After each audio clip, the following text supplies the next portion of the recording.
பிஸ்மில்லாஹிர் ரஹ்மானிர் ரஹீம்.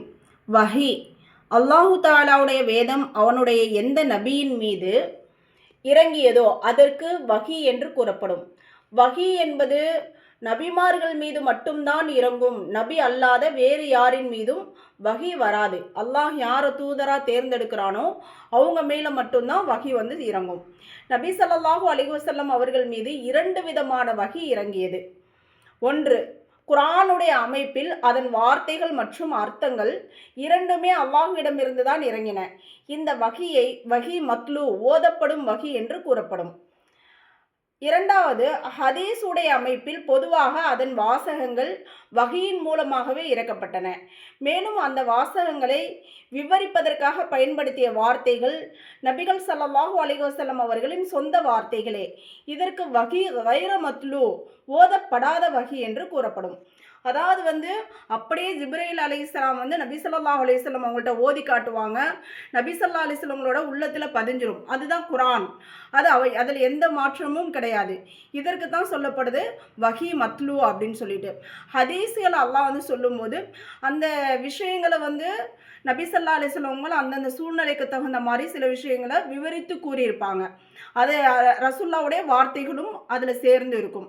இதைத்தான் கைர மத்லு அப்படின்னு சொல்லப்படுது.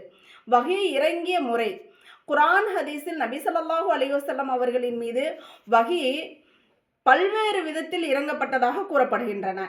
அவற்றில் சில வருமாறு. ஒன்று, ஹஸ்ரத் ஜிப்ராயில் அலைஹிஸ்ஸலாம் அவர்கள் வஹியை கொண்டு வருவார்கள். அப்போது நபி ஸல்லல்லாஹு அலைஹி வஸல்லம் அவர்களுக்கு மணி அடிப்பது போல் ஓசை கேட்கும் அப்படின்னு சொல்றாங்க. ஹஸ்ரத் ஜிப்ராயில் அலைஹிஸ்ஸலாம் அவர்கள் உள்ளத்தில் ஏதாவது ஒரு விஷயத்தை தோன்றச் செய்வார்கள். இது ஒரு விஷயம். ஹஸ்ரத் ஜிப்ராயில் அலைஹிஸ்ஸலாம் அவர்கள் மனித உருவத்தில் நபி ஸல்லல்லாஹு அலைஹி வஸல்லம் அவர்களிடம் அல்லாஹ்வின் செய்திகளை ஒப்படைப்பார்கள்.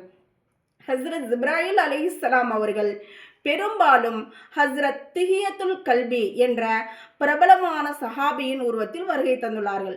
ரசூலுல்லாஹ்வுடைய காலத்தில் வாழ்ந்த அந்த ஒரு சஹாபியுடைய தோற்றத்தில் வந்திருக்காங்க. ஹஸ்ரத் ஜிப்ராயில் அலைஹிஸ்ஸலாம் அவர்கள் தனது சுய உருவத்தில் நபி ஸல்லல்லாஹு அலைஹி வஸல்லம் அவர்களிடம் அல்லாஹ்வின் செய்திகளை ஒப்படைப்பார்கள். எப்படி அவங்க ஒரு மலக்கா இருப்பாங்களோ அப்படி அந்த உருவத்திலேயும் வந்திருக்கிறார்கள். நபிகள் ஸல்லல்லாஹு அலைஹி வஸல்லம் அவர்கள் விழித்த நிலையில் அல்லாஹு தாலாவே நேரடியாக பேசினான். மிஹ்ராஜில் பேசியதைப் போல. நபிகள் ஸல்லல்லாஹு அலைஹி வஸல்லம் அவர்களிடம் அல்லாஹு தாலா கனவின் மூலமாகவும் பேசினான். நபி ஸல்லல்லாஹு அலைஹி வஸல்லம் தூங்கிட்டு இருப்பாங்க. அவங்களுடைய கண்கள் தான் தூங்கும், அவங்களுடைய உள்ளங்கள் பெரும்பாலும் தூங்காது. அப்போ அல்லாஹ் கனவின் மூலமாகவும் பேசியிருக்கிறான். நபிகள் ஸல்லல்லாஹு அலைஹி வஸல்லம் அவர்கள் ஜிப்ராயில் அலைஹிஸ்ஸலாம் அவர்கள் கனவின் வாயிலாகவும் பேசுவார்கள்.